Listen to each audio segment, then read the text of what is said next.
तो नमस्कार दोस्तों, आपका स्वागत है। मेरा नाम है अक्षय राउत, आप देख रहे हैं अक्षय बायोलॉजी। आज हम वैक्सीनेशंस के बारे में बात करेंगे। टीकाकरण जिसको बोलते हैं वैक्सीन्स हमारे शरीर में कैसे काम करता है, वैक्सीन्स हमारे शरीर में एंटीबॉडीज़ कैसे बनाता है, वायरस से लड़ने के लिए, बैक्टीरिया से लड़ने के लिए, जो भी अदर मतलब जैसे डिसीज़ हो गई, ठीक है, रोग हो गया, उससे लड़ने के लिए हमारे शरीर में इम्यून सिस्टम कैसे वर्क करता है।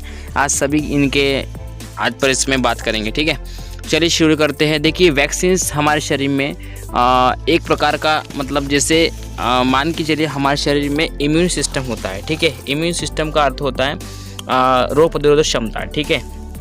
इसमें क्या होता है, वैक्सीन्स एक प्रकार का सब्सटेंस है जो इन्फेक्टेड एजेंट को फाइट करने के लिए बॉडी के अंदर डाला जाता है, ठीक है। इम्यून सिस्टम मतलब अगर बढ़ा दिया जाए, जैसे मान के चलिए आपका जो इम्यून सिस्टम है, ठीक है, जैसे वर्क करता है इम्यून सिस्टम और बॉडी के मतलब बैक्टीरिया वायरस से लड़ने के लिए, ठीक है।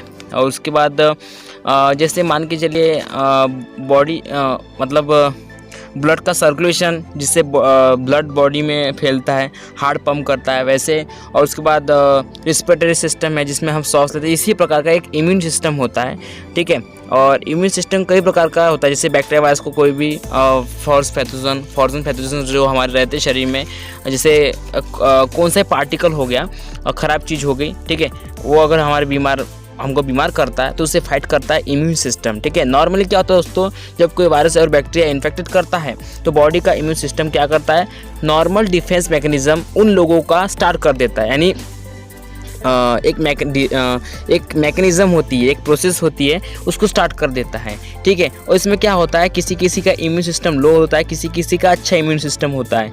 तो इसमें क्या होता है अधिकतर कि बैक्टीरिया वायरस से मतलब किल करने के लिए हमारे शरीर में इम्यून सिस्टम का अच्छा होना बहुत ज़रूरी है, तभी हम उससे लड़ पाएंगे। तो क्या होता है किसी किसी का इम्यून सिस्टम लो रहने के कारण उनकी डेथ भी हो जाती है, और किसी किसी का इम्यून सिस्टम अच्छा रहने के कारण वो फाइट कर जाते हैं। इसी कारण वैक्सीन का निर्माण होता है, ठीक है। वैक्सीन का कोई भी एक सब्सटेंस है जो ज़्यादातर सिचुएशन में बनाया जाता है, ठीक है। कुछ सिचुएशंस में पार्ट लेकर मतलब पैथोजन का एक वायरस हो सकता है, जिसमें पैथोजन बैक्टीरिया हो सकता है, बैक्टीरिया वायरस पैथोजन बॉडी का कोई एक पार्ट का टुकड़ा लेकर उसको इंजेक्ट कर दिया जाता है डायरेक्टली हमारे शरीर में। जब बैक्टीरिया वायरस का कोई भी मतलब बॉडी का कोई भी फॉर्जन हो हमारे शरीर के अंदर इंजेक्ट कर देते हैं, तब क्या होता है, बॉडी का जो इम्यूनिटी है उसको फाइट करने लगता है। जो फाइट करते करते वो क्या करता है दोस्तों कि धीरे धीरे इम्यूनिटी बिल्ड करता है। तो नॉर्मली क्या होता है, जब भी ये वायरस बैक्टीरिया इसके कोई भी एक मतलब पार्ट मान के चलिए हमारे बॉडी के अंदर आता है, तो बॉडी के अंदर इम्यूनिटी एक्टिव हो जाती है। बॉडी के अंदर दो प्रकार की इम्यूनिटी होती है, एक इम्यूनिटी इम्यूनिटी और एक एडेप्टिव इम्यूनिटी,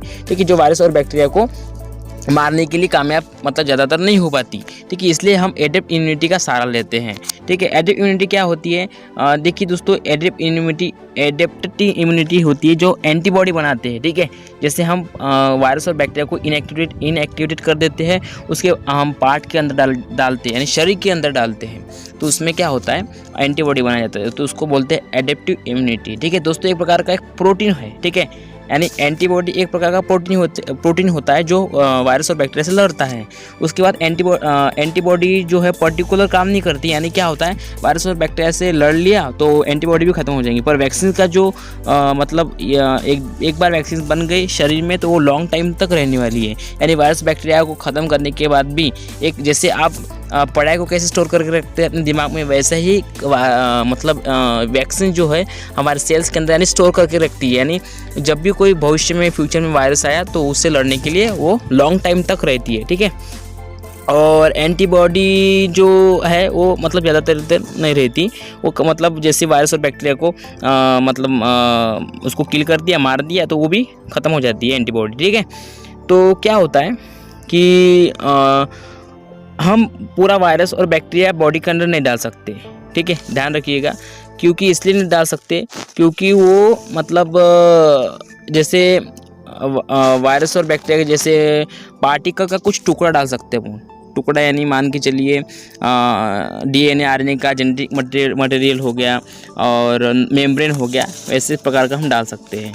और इसमें क्या होता है दोस्तों कि इम्यूनिटी के साथ साथ हमें एंटीबॉडी का सहारा भी लेना चाहिए। जब डिसीज़ हमें कंट्रोल नहीं हो सकती तो मतलब वैक्सीन बनाने के लिए 4 साल से अधिक साल लगता है, बहुत समय लगता है। तो इसी कारण हम वैक्सीन का सहारा नहीं ले सकते, इसमें एंटीबॉडी का सहारा हमें लेना पड़ता है। उसी कारण हम मतलब हेल्दी और अच्छे हो जाते हैं। और देखिए दोस्तों, वैक्सीन्स क्या होता है, मतलब ये एक प्रकार का इम्यूनाइजेशन है। ये एक नेचुरल इम्यूनाइजेशन है, आर्टिफिशियल इम्यूनाइजेशन है और नेचुरल इम्यूनाइजेशन है। तो एक प्रकार का ये एक्टिव इम्यूनाइजेशन है। तो मैंने आपको समझाया कि वायरस और वैक्सीन्स पर कैसे काम करती है इसके तौर पर। और देखिए दोस्तों, स्नेक एंटीवेनम एंटीबॉडी का एक पोर्शन लिया जाता है, आपने सुना होगा स्नेक एंटीवेनम का, और थोड़ा थोड़ा करके डोज इंसेक्ट किया जाता है। और घोड़े के अंदर फिर घोड़े का जो ब्लड होता है उसको आइसोलेट करते हैं और उसके बाद एंटीबॉडी बनती है। एंटीबॉडी बनने के बाद मतलब बॉडी के अंदर फाइट करने के लिए वेनम के खिलाफ एक ऐसा वायरस और बैक्टीरिया के खिलाफ लड़ सकता है, ऐसा मेरा मानना है। यानी ऐसा होता है, ठीक है। इमरजेंसी की जब इमरजेंसी रहती है तो एंटीबॉडी बनाई जाती है, और वैक्सीन एक प्रकार की उसको टाइम लगता है, इसी कारण हम एंटीबॉडी वगैरह सहारा लेते हैं। और प्लाज्मा थेरेपी का भी सहारा लेते हैं। जैसे कोई मतलब रोग से संक्रमित है और उसको उसकी इम्यूनिटी अच्छी है, तो उसका जो अगर वो स्वस्थ हो गया तो उसकी एंटीबॉडी यानी उसका जो रहता है एंटीबॉडी लिया जाता है, ठीक है। और वो जो मतलब जिससे कि दूसरा ह्यूमन है, यानी उसका मतलब उसको रोग से संक्रमित है तो उसके अंदर डाला जाता है। तो उसमें क्या होता है, वो जो एंटीबॉडी है वो अच्छा वर्क कर जाती है और ठीक भी हो जाता है, ठीक है। ऐसा मेरा मानना है।